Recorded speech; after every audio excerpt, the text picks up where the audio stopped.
Menyambut bulan suci Ramadan, ribuan jemaah dari berbagai daerah ramaikan kegiatan ziarah kubro di kota Palembang.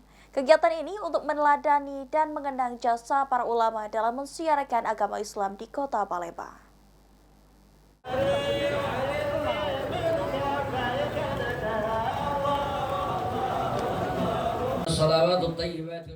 Menjelang bulan suci Ramadan, ribuan umat muslim di kota Palembang melaksanakan ziarah kubro mendatangi makam para ulama untuk meneladani dan mengenang jasa para ulama dalam mensiarkan agama Islam di kota Palembang. Pada hari pertama ziarah kubro diawali di Masjid Darul Mutakin, Pasar Kuto Palembang dengan berjalan kaki menuju makam Habib Agil bin Muhammad bin Yahya atau sering dikenal dengan Datu Agil.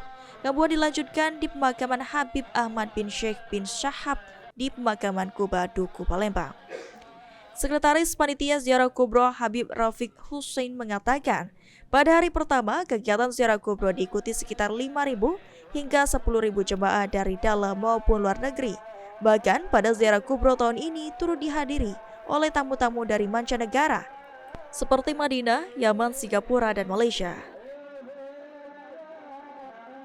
Kalau tamu yang hadir di acara ziarah kubro ini, mereka datang baik dari luar kota, luar provinsi, tamu-tamu domestik bahkan mancanegara. Alhamdulillah pada tahun ini kita banyak kedatangan tamu juga dari kota Madinah, yaitu Al Habib Salim bin Ahmad Al-Kab, kemudian juga tamu dari kota Tarim, Hadramut, Yaman Selatan, juga ada beberapa tamu yang hadir dari tempat tersebut, juga dari Singapura, dari Malaysia kita juga kedatangan tamu, terutama dari domestik, dari Pulau Jawa, kemudian dari Kalimantan dan beberapa tempat yang lainnya di Indonesia. Mereka sudah banyak yang hadir di dalam acara ziarah kubro ini.